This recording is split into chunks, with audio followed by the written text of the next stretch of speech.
wabarakatuh. Perkenalkan, nama saya Yudi Rahmatul Akbari, NIM 19042205, jurusan Ilmu Administrasi Negara Universitas Negeri Padang.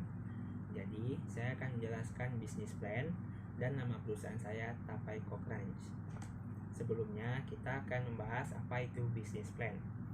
Bisnis plan merupakan suatu pernyataan tertulis dalam perencanaan bisnis yang berisi maksud dan tujuan yang ingin dicapai dalam sebuah bisnis. Adanya bisnis plan dapat membantu dalam mencapai tujuan bisnis serta pengambilan keputusan terhadap masalah yang terjadi selama berjalannya bisnis.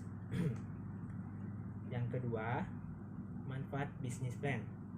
Yang pertama, manfaatnya adalah menyiapkan lapangan kerja yang produktif dan dapat mengembangkan kreativitas para mahasiswa.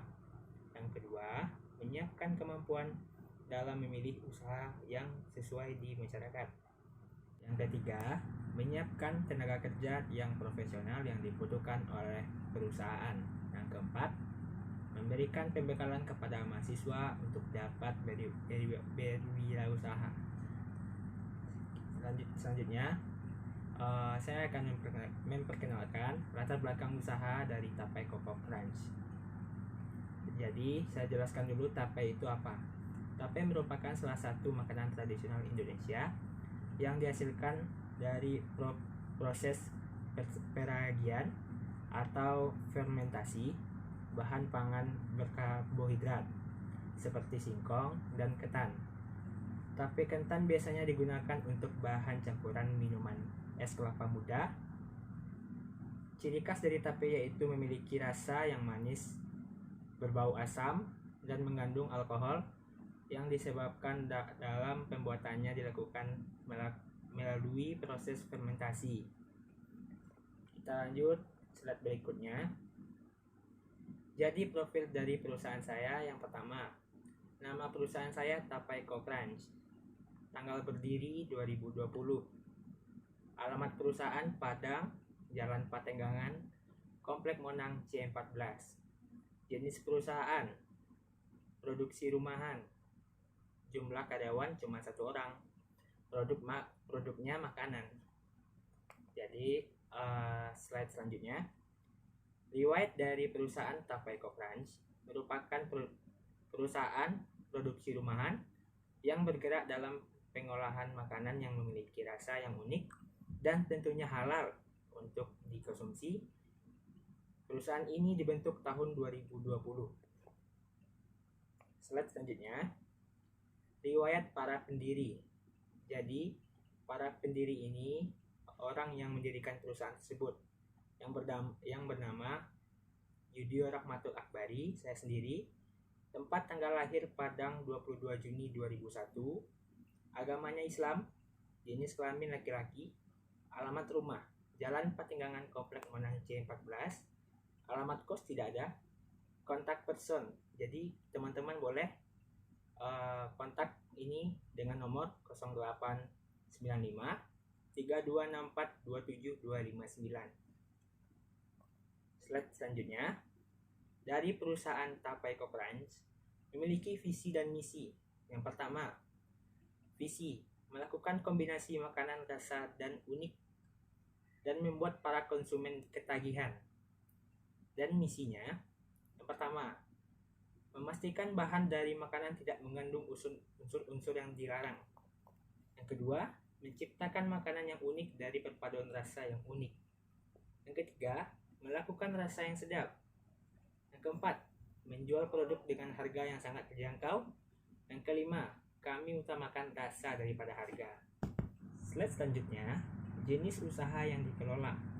Jadi, Tapai Co-Crunch bergerak di bidang makanan yang berbahan tape coklat, batangan Koko Crunch, dan mises.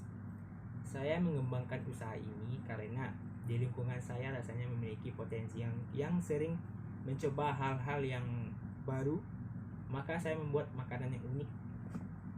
Slide selanjutnya, jenis usaha yang direncanakan. Jadi, saya sepakat membuat usaha di bidang makanan yang bernama Tapai Co-Crunch. Saya yakin usaha ini berkembang dengan baik karena lingkungan saya yang baik bersemangat untuk memulai usaha ini. Slide selanjutnya. Jadi kegiatan pemasaran dalam perusahaan Tapai Crunch. Yang pertama, aspek pemasaran. Gambar umum pasar yang bernama Tapai Crunch. Jenis produk makanan. Manfaat utamanya untuk membuat sensasi rasa yang unik, membuat konsumen menjadi ketagihan. Manfaat turunan sebagai pengganti cemilan Anda. Dan kondisi pasar yang dirasakan pada perusahaan Tapai Crunch. Jadi jika saya melihat usaha-usaha di bidang yang sama, tetapi saya tidak akan nyerah untuk memulai usaha ini karena memiliki inovasi yang kreativitas dan membuat makanan yang unik yang berasal dari tapai. Yang terpenting, usaha ini beda dari yang lain. Dengan usaha ini saya menjadi percaya diri untuk bersaing di dunia pasar. Slide selanjutnya, segmentasi pasar. Yang pertama, segmen geografis. Yang kedua, segmen demografis. Yang ketiga, segmen psikografis. Dan selanjutnya, strategi pemasaran saya. Yang pertama, strategi harga. Yang kedua, strategi promosi. Yang ketiga, strategi distribusi. Yang keempat, strategi positioning. Jadi proses produksi dari pengolahan Tapai Crunch. Proses pembuatan Tapai Crunch meliputi langkah-langkah sebagai berikut. Yang pertama, sediakan wadah kecil untuk meletakkan tapainya. Yang kedua, sediakan coklat batangan. Bisa dibeli di mana saja itu ada. Yang ketiga, lalu tuangkan air panas pada coklat atau direbus juga bisa. Yang keempat, jika coklat sudah meleleh atau sudah kental, selimuti coklat di atas tapai. Yang keempat, jika sudah beri Coco Crunch di atasnya yang dibentuk seperti bunga. Dan yang terakhir, lalu taburi mises. Slide selanjutnya, penyelesaian. Tahap penyelesaian merupakan tahap akhir dari pembuatan Tapai Crunch, yaitu meliputi tahap penyajian Tapai Crunch dan pengemasan lebih lanjut.